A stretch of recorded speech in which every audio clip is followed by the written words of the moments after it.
안녕하세요. 저는 졸지에 한 아이를 홀로 키우게 된 이혼녀입니다. 저도 수많은 사연자들 중에 하나가 될 수 있는 사람이었다는 걸 여태 모르고 살았네요. 제가 겪은 불행에 대해선 저 또한 무지했고 안일했다는 걸 지나고 나서 후회를 하고 있습니다. 이혼을 한 지 얼마 되지 않아서 아직까진 남편의 빈자리가 느껴지긴 하지만 이것도 곧 적응이 되겠죠. 현재는 그 빈자리보다 남편의 실체에 대한 충격과 배신 때문에 일상 회복이 조금 더딘 편입니다. 어딘가에는 제 사정을 터놓고 정리를 끝내야 저도 마음을 다잡을 수 있지 않을까 싶네요. 그간 남편의 실체를 알기까지 오래 지켜본 것이 아니었고 정말 훅 스쳐가듯 해결이 나버린 일들이었어요. 제가 이혼을 마음먹기까지 얼마나 섬뜩하고 어처구니 없는 일을 당했는지 좀 들어봐 주셔요. 제게는 고등학생 때 만났다가 졸업하고 대학을 가면서 헤어진 첫사랑이 있었습니다. 풋풋했던 학생 때의 연애였고 성인이 되면서 자연스레 잊혀진 인연이기도 했죠. 대학 다니면서 또 취직을 하고서 내내 연애를 해왔던 저는 나이가 들수록 점차 가벼운 연애를 기피하게 되더라고요. 사람 만나는 것에 책임이 막중하게 느꼈다기보다는 연애하면서 한량 같은 시간을 흘려보내기엔 저의 불안한 미래가 더 걱정이었어요. 20대 후반이 되면서 연애보다는 앞날 개척이 제겐 더 중요한 일이 되어버렸거든요. 그렇게 이성 만나는 걸 잠시 중단했을 시기가 있었어요. 친구들이 주선해준다는 소개팅도 귀찮아서 거절하고 있던 차에 정말 우연찮게 다시 첫사랑과 재회를 한 거였습니다. 차라리 그때 남자친구가 있었다면 제 앞날이 이런 꼴 당하는 일은 없었을 텐데 후회가 되네요. 첫사랑을 만난 건 다름 아닌 고향을 방문했을 때였습니다. 제가 살던 고향은 촌은 아니지만 그래도 도시에 비해 시골이었어요. 시에서 학교가 총 5개 있었는데 그중 남녀공학은 2개 있었고요. 저도 학교 주위에서 살았지만 첫사랑의 집도 학교 주위에서 있었기 때문에 서로 고향을 방문한다면 사실상 언젠가는 마주칠 수밖에 없는 사정거리였어요. 아마 그때가 명절이었을 겁니다. 저는 첫사랑을 오랜만에 보자 신기하게도 그동안 잠자고 있던 이성에 대한 관심이 다시금 살아난 기분을 느꼈습니다. 싫어서 헤어진 게 아니기 때문에 저희는 과거의 인연을 반기며 어색하게 인사를 나눴던 걸로 기억해요. 서로 예전 연락처가 그대로라서 휴대폰에는 늘 저장이 되어 있었거든요. 그래서 인사랑 간단한 안부만 묻고 헤어진 그날 밤, 명절날 밤 첫사랑한테서 술 한잔 하자고 연락이 왔어요. 고등학교를 졸업하고 서로 대학 생활을 응원하며 헤어졌던 저희는 그렇게 인연을 다시 시작하게 되었죠. 예전 인연인 걸 떠나서 어떻게 보면 고등학교 동창인 셈이기도 하잖아요. 다시 만났다 보니까 나눌 이야기도 많고 함께 그릴 어린 시절 추억도 꽤 많더라고요. 그 때문에 더 급속도로 가까워진 저희는 결혼을 약속하게 되었고 첫사랑이 제 남편이 되는 아름다운 결혼 과정을 만들었네요. 당시 남편은 보험 설계사로 활동하고 있었는데요. 나이가 30대 초반밖에 안 되었는데 실적이 나쁘지 않아 수입이 높은 편이더라고요. 그래서 저희는 신혼을 시작할 때부터 살림이 괜찮았고 넉넉한 상황에서 바로 아이 계획까지 할 수 있었습니다. 남편이 보험 쪽에서 그래도 꽤나 지위 있는 자리였다 보니까 출퇴근이 굉장히 자유로웠거든요. 근데 그게 제가 임신하기에 아주 적절한 환경이 되었어요. 부부가 둘 다 몸이 건강하다 보니 아이는 신혼생활 8개월 만에 바로 생겼어요. 어느 정도 신혼살림이 안정되게 만들어 놓고 바로 아이를 가질 셈이었죠.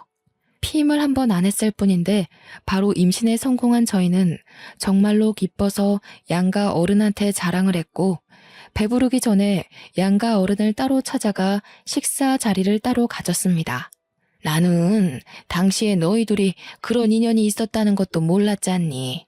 역시 부모가 자식을 다 안다고 해도 실상은 모르는 게 천지가 많네. 같은 고향 사람이 우리 며느리로 들어와서 내가 얼마나 마음이 편한지 모른다. 고향 사람과 결혼하는 게 좋지.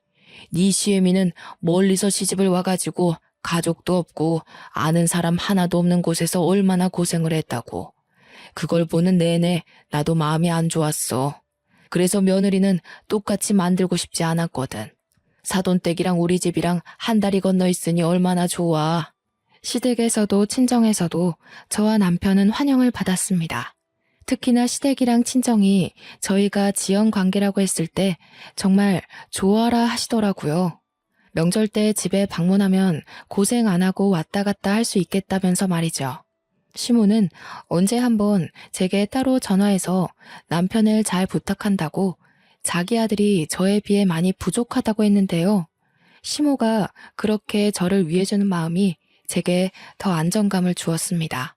신혼 첫 출발 때만 해도 결국 돌고 돌아 만난 인연과 참 잘 만나서 결혼을 했다고 생각을 했었어요. 당시에는 남편과 운명적으로 시작한 만남이 너무 신기해서 혹시라도 우리가 만나지 못했더라면 이런 행복도 못 누리고 지나쳤을 기회였겠지 싶은 생각도 들 만큼 좋았습니다.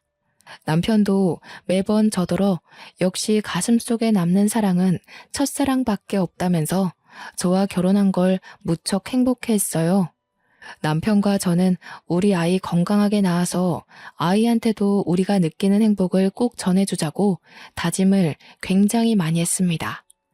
저는 차차 산모에 대한 몸가짐을 하기 위해 직장에다 육아휴직을 냈고 집에서도 이런저런 임신 정보나 육아 지식을 많이 공부하며 지냈어요. 남편은 제가 임신한 기간 동안 정말 많이 신경을 써줬는데 덕분인지 저는 내내 마음이 편했습니다. 명색이 산모인데도 입덧 한 번 하지 않고서 다른 산모들에 비해 나름 편하게 보냈죠.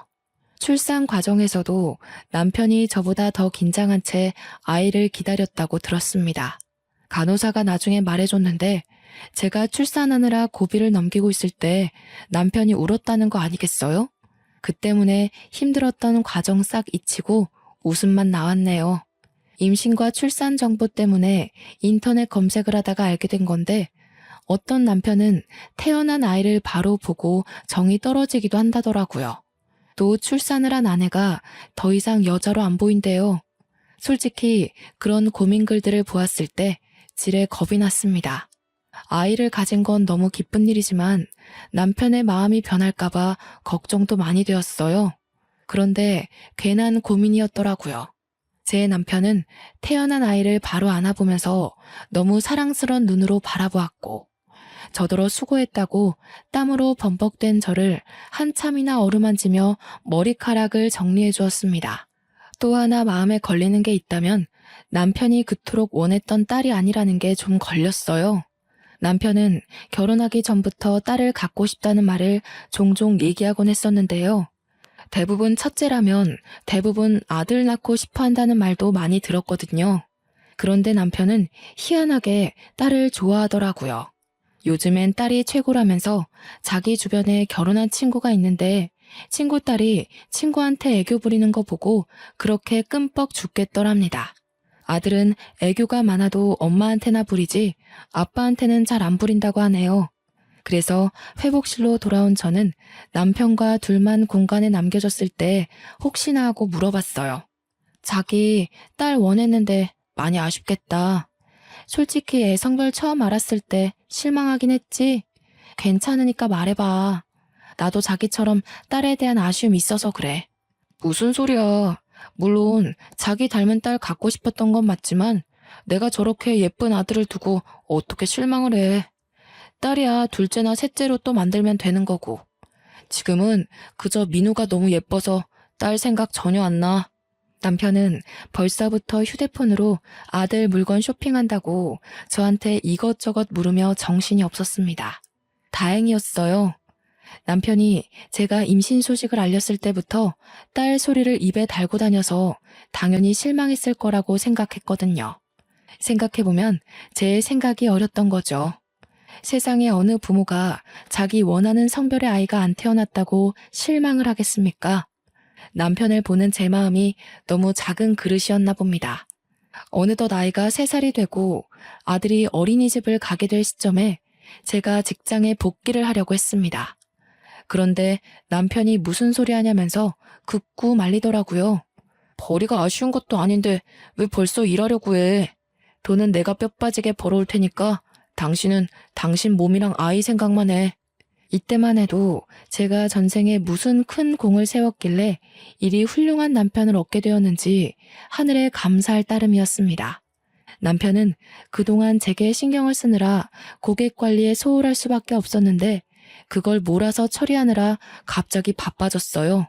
남편 출퇴근이 되게 자유롭다고 말씀드렸잖아요.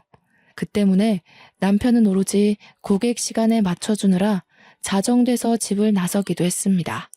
아이가 어린이집을 다니면서부터 남편이 유독 자정부터 새벽을 들락날락거리다가 아침에 기절하는 경우가 많았어요. 남편이 이렇게 바빠지니 문득 제가 임신한 기간 동안 남편이 정말 일 대신 나한테만 신경을 써주는구나 하면서 미안하더라고요. 아무리 그동안 일에 소홀했다고 해도 그렇지 회사에서 사람을 이렇게까지 굴리면서 일을 시키는 게 좀 너무하다 싶었습니다. 그래서 한 번은 남편한테 물어봤어요. 도대체 어떤 고객이길래 매번 사람을 새벽에 부르고 난리야? 아니, 자기 회사도 좀 너무한다. 그래도 대한민국 복지 요즘 괜찮아지고 있는 실정인데 무슨 이렇게 밤낮 없이 사람을 뛰게 만들어. 아, 몰라. 진짜 피곤한 사람이야. 그동안 일 게을리했으니까 벌 받는 게 마땅하지. 내가 또 좀 잘하는 보험사야? 당신 남편이 고객한테 얼마나 인기 많은 직원인지 모르지? 당신이 무슨 돈 버는 기계도 아니고 어떻게 조정 안 돼? 아무리 그래도 사람이 새벽엔 잠을 자야지. 괜찮아. 나 아직 젊잖아. 한참 젊을 때 바싹 벌어놔야 우리 민우 나중에 하고 싶다는 거 다 시켜주지. 민우만 잘 커주면 나 24시간도 뛸 수 있어.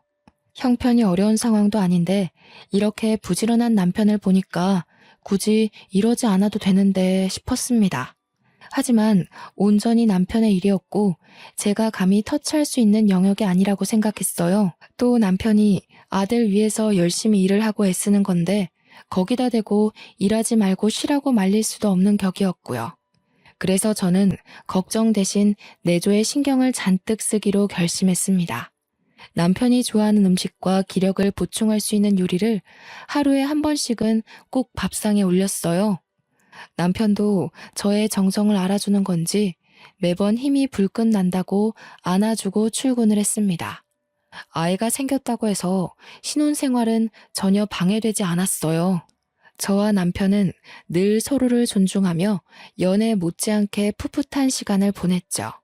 3살의 어린이집을 입학했던 아이가 어느새 5살이 되었을 무렵, 저는 첫 학기 학부모 상담이 있어서 아이 하원보다 일찍 어린이집을 방문한 적이 있었습니다.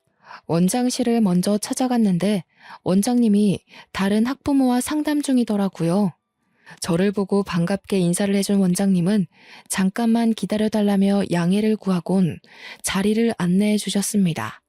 원장님이 마련해준 다른 테이블에 앉아 차를 한 잔 마시며 우리 아들 새 담임 선생님을 기다리고 있었는데요. 원장실이 워낙 조용하다 보니까 자꾸 남이 하는 상담이 귀에 들어오는 겁니다. 듣자 하니 상담 중인 아이는 이번에 새로 입학하게 될 아이 같았어요. 아빠가 없는 듯 했고 이번에 3살 반으로 들어오려고 입학 상담 중이었습니다. 슬쩍 보니까 딸아이 하나가 엄마 옆에서 혼자 장난감 가지고 얌전히 놀고 있더라고요. 아들도 무척 사랑하지만 저도 딸에 대한 로망이 있기 때문에 자꾸 눈길이 갔는데요. 그러다 아이랑 눈이 마주쳤는데 아이가 동그란 눈으로 저를 한참이나 쳐다보더라고요. 양갈래하고서 분홍색 체육복을 입고 있는 딸아이가 너무 귀여워서 손인사를 해줬더니 아이가 쑥스러워하며 모른 척하다가 다시 저한테 관심 주기를 반복했습니다.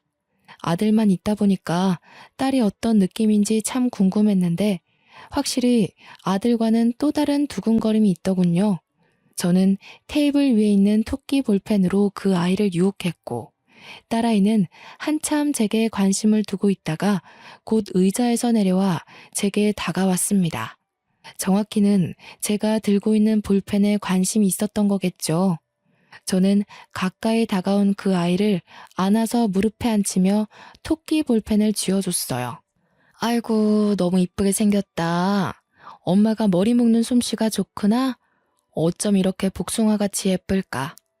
우리 아가는 이름이 뭐예요? 제 말에 아이는 토끼 볼펜에만 신경을 두면서 민주라고 대답했습니다. 벌써부터 말도 곧잘하는 게 딱 봐도 똑 부러진 아이로 클 것 같더라고요. 민주라.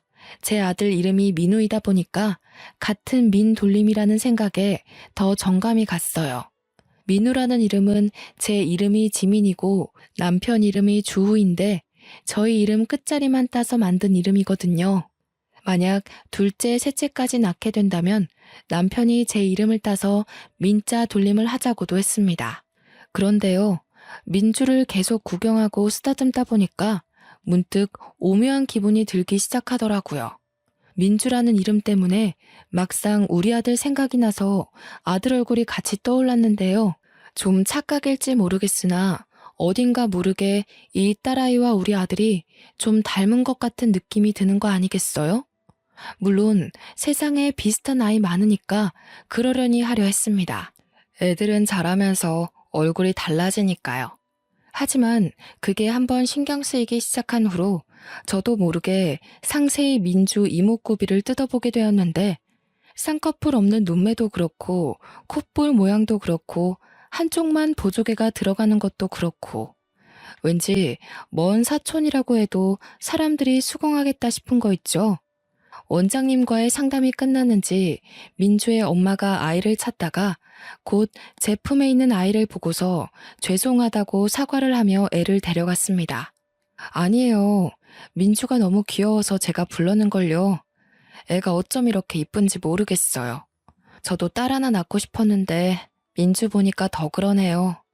이번에 입학하시나 봐요? 네. 제가 둘째를 가졌는데 그럼 첫째를 제대로 봐주기 어려울 것 같아서요. 웬만하면 5살쯤에 어린이집 보내고 싶었는데 애 아빠가 출장이 잦아서 안 되겠더라고요.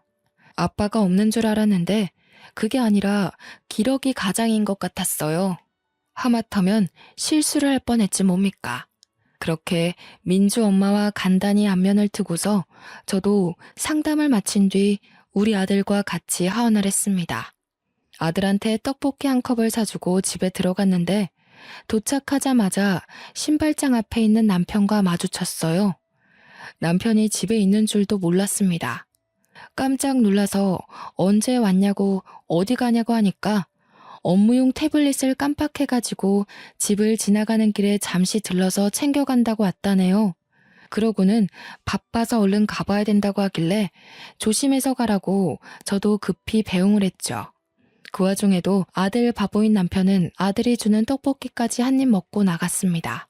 남편 바쁜 거야 우리 아들이 어린이집을 다니기 시작할 때부터 그랬으니까 그러려니 생각하고 넘겼어요. 그러나 바로 그날 저녁 남편이 친구 아버지 상 때문에 집에 못 들어갈 것 같다고 빈소에서 바로 출근해야겠다면서 먼저 자라고 하더군요. 친했던 친구의 아버지 상인데 결혼한 친구도 아닌데다가 외동이라서 친구 혼자 빈소를 지켜야 된대요. 그래서 남편이랑 다른 친구들이 도와주기로 했다고 합니다. 그랬구나. 당신 오늘도 얼마 못 자고 출근했잖아. 무리되지 않게 시간 나면 눈 좀 붙여. 친구분들이랑 돌아가면서 도와줘도 되니깐. 잠도 못 자고 출근하다가 혹시 졸음운전으로 사고 날라. 알겠어. 민우랑 밥 먹고 내 걱정은 하지 말고 자. 혹시나 집에 들릴 수 있으면 들어갈게. 참, 민우가 동물원 가고 싶다고 하더라고. 이번 주말에 시간 빼놓을 테니까 당신도 알고 있어. 가정도 챙기고 자기 마누라도 아들도 잘 챙기는 남편이라 저 또한 남편의 안위가 늘 걱정인 사람입니다. 남편의 친구라는 사람은 저도 모르는 사람이 아니었기 때문에 더더욱 마음이 갔고 남편의 자처를 이해할 수 있었어요. 그래서 저도 그 전화를 끊고 내내 마음이 안 좋았죠. 왜냐면 아버지 상을 당한 남편 친구는 예전에 한번 남편이 친구들 만나 술 마시고 뻗는 바람에 만난 적이 있었거든요. 혹시 또 언제 무슨 일이 생길지 몰라서 제가 그때 그 친구와 연락처를 주고받았었어요. 그때 몇 번 안면 트고 말을 텄던지라 막상 저 또한 아버지 상을 모른 척하는 게 솔직히 마음에 걸렸습니다. 몇 번을 고민 끝에 바쁠 테니 문자라도 남길까 싶어 결국 연락을 했는데요. 그런데 생각보다 빨리 날라온 친구의 답장에서 저는 한동안 머릿속이 텅 비어졌습니다. 남편 친구가 전혀 제 말을 이해하지 못하는 거 아니겠어요? 저한테 영문 모르는 답장을 잔뜩 보내더니 오히려 제 말에 남편 친구가 놀라서 전화를 걸어오지 뭡니까? 아버지 상이라뇨? 제 아버지 돌아가신 지가 언젠데요. 어디서 갑자기 그런 말을 들으셨어요? 설마 형준이 그 자식이 그래요? 당황한 저는 남편 친구에게 말을 버벅대며 상황을 설명해 주었습니다. 그랬더니 남편 친구가 오히려 당황하면서 나중에 다시 전화 주겠다고 끊어버렸어요. 그러곤 시간이 지나도 연락이 안 왔습니다. 혹시나 싶어 남편한테 전화를 걸었더니 통화 중이더라고요. 한참 나중에 남편 친구에게 날라온 문자에는 제 남편이 자기 아버지 상이 아니라 다른 친구 아버지 상을 착각해서 말한 것 같다는 내용이 나열되어 있었습니다. 얼마나 정신이 없으면 이런 걸 헷갈릴 수 있는 건가요? 남편의 착각이 이해되지 않아서 남편 친구 문자에 답장을 못하고 있었으나 결국엔 믿을 수밖에 없었습니다. 제가 이걸로 물고 늘어지면 상을 당한 친구의 입장도 난처할 거 아닙니까? 친한 친구의 아버지가 돌아가신 거니까 정신이 없었을 수도 있겠다 생각하며 그렇게 최대한 애써 이해하는 쪽으로 마음을 다잡고 있던 중이었습니다. 그때 아들이 태블릿 하나를 들고 오면서 게임 틀어달라고 졸랐는데요. 그 태블릿은 남편이 업무 볼 때 늘상 들고 다니는 거였어요. 저는 남편 친구한테 죄송하다는 문자를 쓰다 말고 놀라서 아들을 잘 설득해 태블릿을 다시 빼앗았습니다. 그런데 남편이 분명 낮에 태블릿 챙겨간다고 집에 들렸지 않습니까? 어째서 이게 아들 손에 있는 걸까요? 남편이 쓰는 태블릿은 이거 하나인 걸로 알고 있는데 남편이 집에서 챙겨갔다는 기계는 뭘까요? 그날따라 이해 안 되는 남편의 태도가 많았습니다. 때마침 번쩍하고 켜진 태블릿 화면에는 저는 깜짝 놀라고 말았습니다. 웬 아이 얼굴이 있었는데요. 당연히 그 사진의 주인공은 우리 아들이었어요. 그런데 제가 놀랐던 건 잠금 화면이 아니라 내부 화면이라는 거죠. 손가락으로 살짝만 건드려도 잠금 화면이 넘어가는데 남편은 귀찮아서 기기에 잠금을 걸지 않거든요. 그렇게 쉽게 잠금 화면을 열고 다시 들어갔더니 우리 아들이 아닌 웬 어린 여자아이의 사진이 담겨 있는 겁니다. 그 여자애는 제가 어디서 유심히 봤던 아이의 얼굴이었어요. 바로 낮에 원장실에서 봤던 민주라는 딸아이였죠. 이 아이 사진이 왜 여기 있을까는 제게 긴 고민이 되지 않았습니다.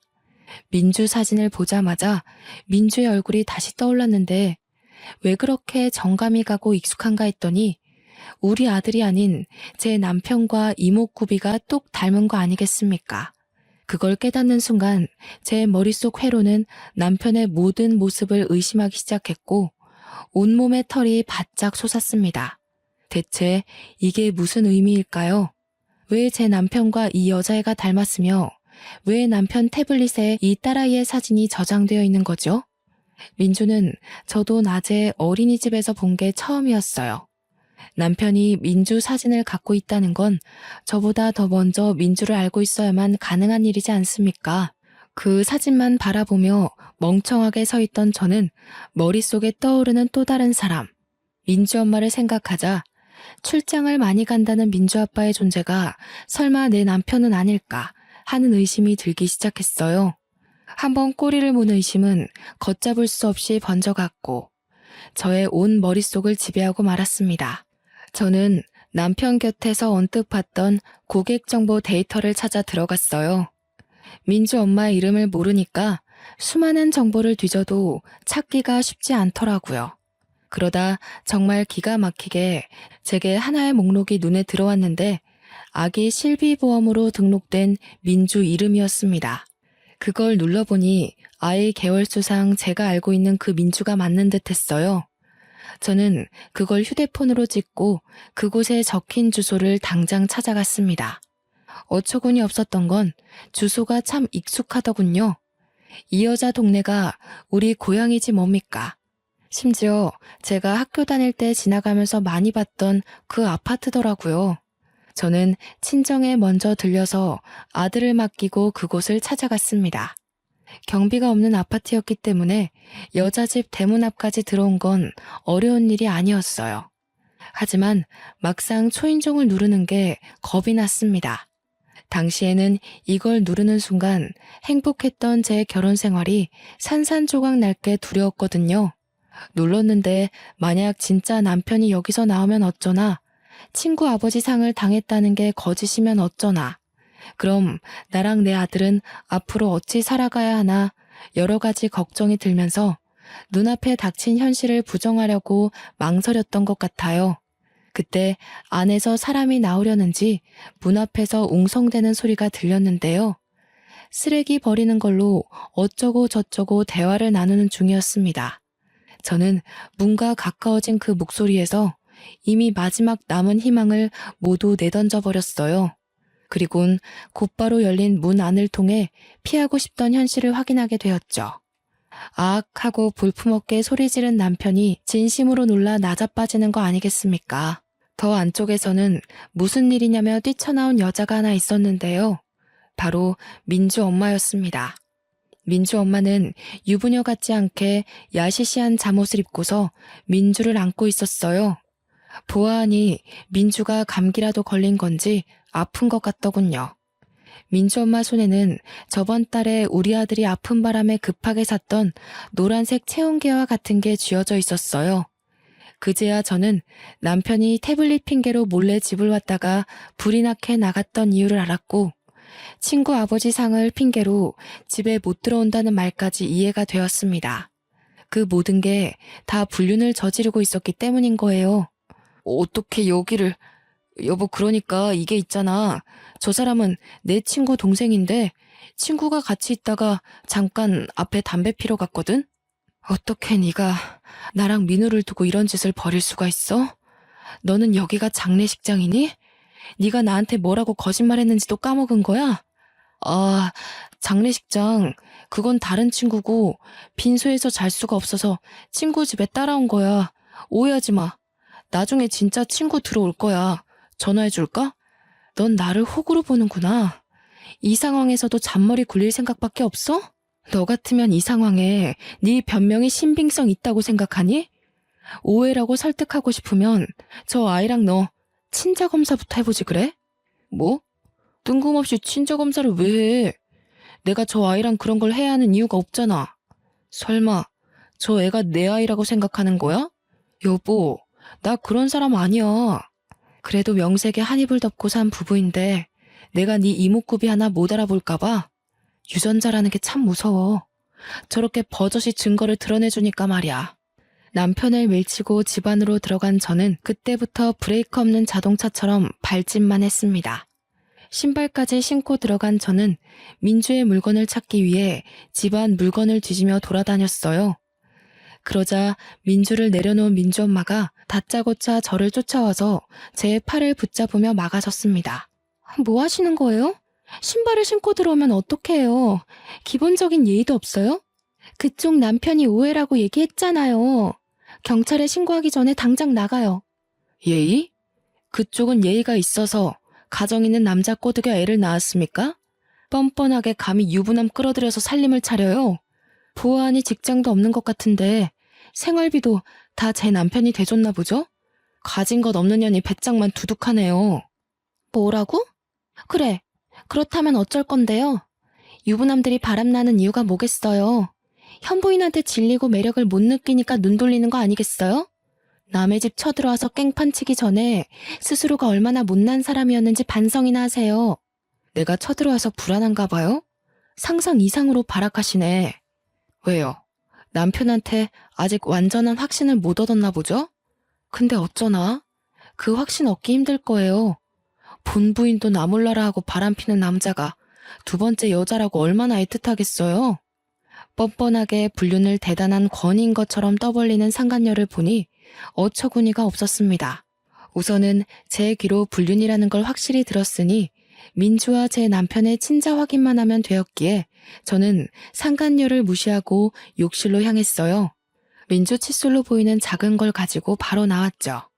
그러자 상간녀가 제 손에 있는 걸 빼앗으려고 저를 붙잡더라고요. 저는 그대로 상간녀의 뺨을 후려치며 넘어뜨렸습니다. 애 생각해서 이 정도만 손 쓰는 줄 아세요. 불륜녀라니 애한테 부끄럽지도 않아요? 당신들이 잘못한 일을 왜 아무것도 모르는 저 어린아이가 감당하게 해요? 어른으로서 쪽팔린 줄 알아야지.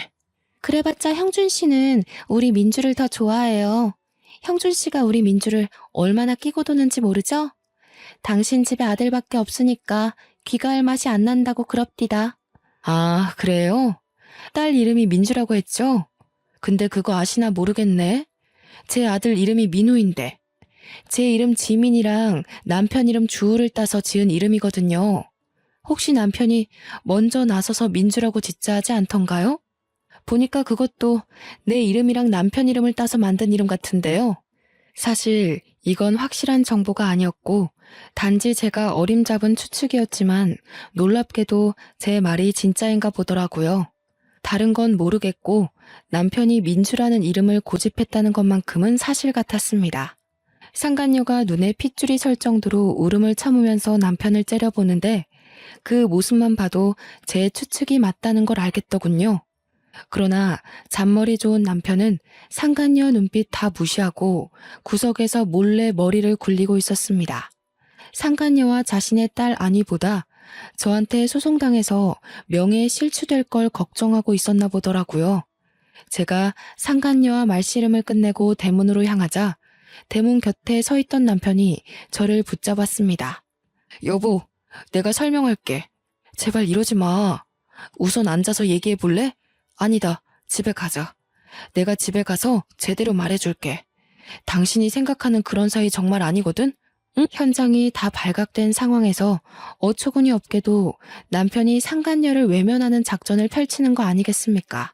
저는 그대로 남편 머리채를 잡아당겼고 머리카락을 몇 개를 잔뜩 뜯어냈습니다.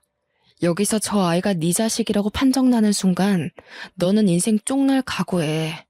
내가 무슨 수를 써서라도 네가 지금 누리고 있는 모든 걸 망가뜨려 놓을 거니까.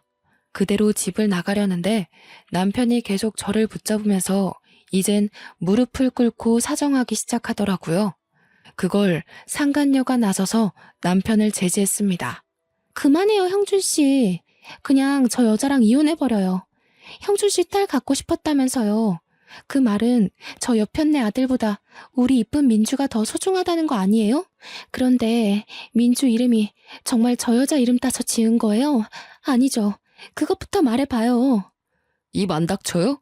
지금 그런 걸 따질 때예요. 상황 파악 좀 해요. 그쪽 때문에 내 인생 망하게 생겼잖아요. 나한테는 우리 민호만 있으면 된다고요. 둘은 보험사와 고객으로 맺어진 인연이라 그런지 여전히 존댓말을 쓰고 있었습니다. 민주 나이를 보면 둘의 관계가 3년이나 지속되었을 텐데도 똑똑한 남편이 상간녀와 계속 거리를 두고 있었나 봅니다. 그렇단 말은 저 상간녀랑 언제든지 끊어낼 준비를 하고 있었다는 건데 그렇다면 더더욱 애를 만들지 말았어야지.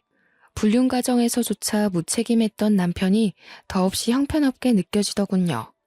저는 다리를 잡고 안아주는 남편과 상간녀 때문에 신경질이 나서 신발장에 내버려진 쓰레기를 주웠습니다. 쓰레기 봉지를 잡아 뜯어서 둘에게 냅다 뿌려주고 집을 나왔어요. 모든 걸 지켜보면서도 울음 한 번 안 터뜨리던 민주와 마지막으로 눈이 마주쳤던 것 같은데 그 어린 딸아이가 놀랐겠지만 어쩔 수 없었네요. 그렇게 진행한 친자검사에서 역시 민주는 제 남편의 유전자를 받은 게 맞다는 결과를 받았습니다. 그걸 토대로 저는 그대로 이혼 소송과 상간녀 소송을 시작했어요.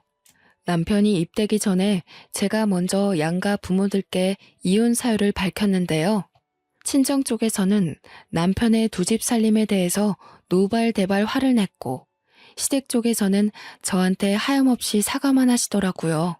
시댁의 저 자세를 보고서 아들 하나 잘못 둔 탓에 시부모가 괜히 노후에 고생한다고 생각했네요. 우리 아들이 부족하다 했는데 결국 너한테 그런 몹쓸 짓을 했구나. 애미 된 사람으로서 참 부끄럽고 면목이 없다. 그래도 민우를 두고 너희가 어떻게 갈라서니? 그 어린 것이 무슨 죄가 있어서 부모를 잃어야 돼. 저도 민우 때문에 생각 많이 해봤는데요. 어머님 생각도 일리가 있지만 한편으론 그런 아빠가 있다는 게 오히려 민우한테 상처가 될 수도 있는 거잖아요. 어머님 아버님께서 저한테 잘해주신 거 압니다. 그래도 대놓고 저를 농락한 남편을 어떻게 믿고 살겠어요.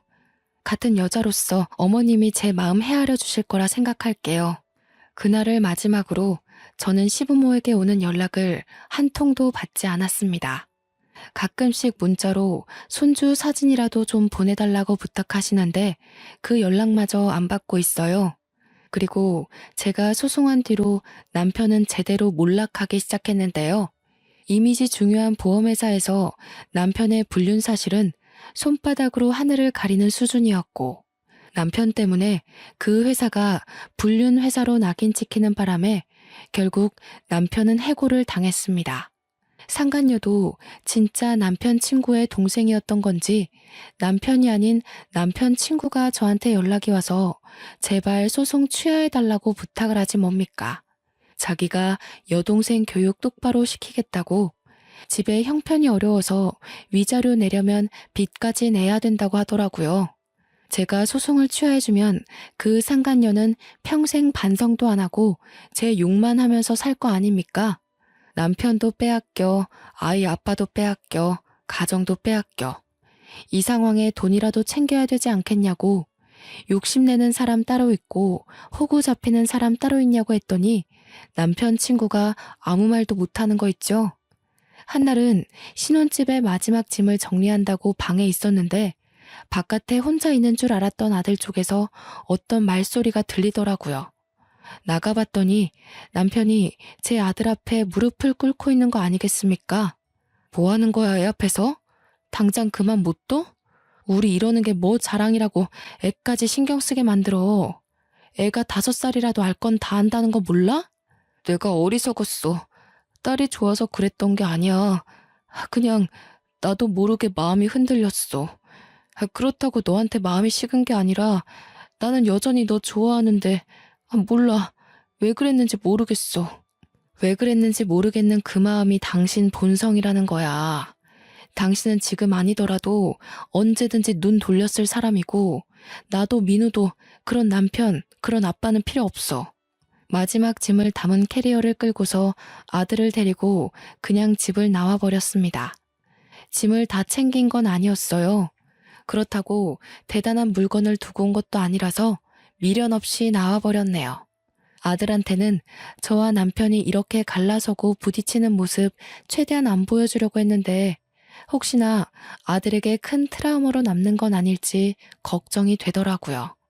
앞으로 이혼 가정의 아이는 어떻게 키워야 잘 키울 수 있을지 많이 공부해야 될 것 같습니다. 그렇게 저는 잔뜩 받은 위자료와 재산을 챙겨 아들 데리고 친정으로 갔어요. 참, 제가 유치원에 가서 우리 아들 퇴소 처리를 할 때 상간녀에 대해서도 원장님께 알려드렸거든요. 원장님이 깜짝 놀라시면서 마침 제가 오면 물어볼 게 있었다고 했는데요. 그렇잖아도 민주 어머님께서 아버님 전화번호라고 적어둔 연락처가 있었는데 희한하게 익숙한 번호더라고요. 그래서 찾아봤더니 민우 아버님 번호랑 똑같이 뭐예요. 저는 혹시 민우 아버님께서 번호를 바꾸시고 그 번호를 민주 아버님이 쓰시는 건가? 그런 생각까지 하면서 안 좋은 사실을 부정하려고 했거든요. 그랬군요. 정말 창피해서 고개를 들 수가 없네요. 원래 이런 사실은 소문 안 났으면 좋겠어요. 제가 민주 엄마 얘기를 해드린 건 혹시 민주 엄마로 인해서 다른 피해자가 생길까 봐 그래요. 이미 민주 엄마가 입학 신청을 해버렸는데 제가 괜히 원장님 곤란하게 만들었죠? 곤란하긴요. 전혀 아닙니다. 용기 내서 말씀해 주신 거 감사해요. 괜히 묻어뒀다가 다른 학부모님들이 아시게 되면 그때 상황은 더 커지는 거잖아요. 원장인 입장에서 그렇게 둘 수는 없죠. 저는 마지막으로 담임 선생님과 인사를 한 뒤 유치원을 나왔습니다. 아이 유치원 졸업 때까지는 고향집에서 지내게 될 것 같은데 시댁이 그쪽에 있다 보니까 언젠가는 남편을 만나게 될 게 좀 불안하더군요. 그렇다고 수십 년을 이곳에서 지낸 친정 부모더러 이사를 가자고 할 수도 없지 않습니까? 더군다나 부모님이 이 고향 지역에 굉장한 애착이 있으시거든요. 번잡한 시내가 싫어서 한적한 끄트머리 동네에 살고 있다는 걸 알기 때문에 고민이었죠. 그렇다는 고민을 언제 한번 친정 부모님께 말한 적이 있었는데 저는 그것에 대해 이사를 고집하고자 말씀드린 게 아니거든요. 그런데 친정 부모님께서 어느 날 아파트 한 채를 보고 오더니 팜플렛을 보여주는 겁니다. 저기 앞에 도성국에 넘어가는 언덕이 있지? 왜? 너 결혼 인사 왔을 때 공사 시작했었잖아. 거기 아파트 이번에 다 만들어졌는데 구조가 너무 예쁘게 생겼더라고. 그러니까 민우 걱정 때문에 종일 그렇게 앓지 말고 이사 가자. 너 민우 애비 때문에 내내 밥도 제대로 못 먹고 있잖아. 민우를 어떻게 할까 싶어가지고. 역시 엄마라는 존재는 전지전능한 게 분명하다고 느꼈습니다. 제가 힘들까봐 우리 아들을 신경 써서 봐주는 아빠한테도 고마웠지만 딸의 마음을 들여다봐주고 알아채준 엄마에게 무엇보다 든든한 기운을 받았어요.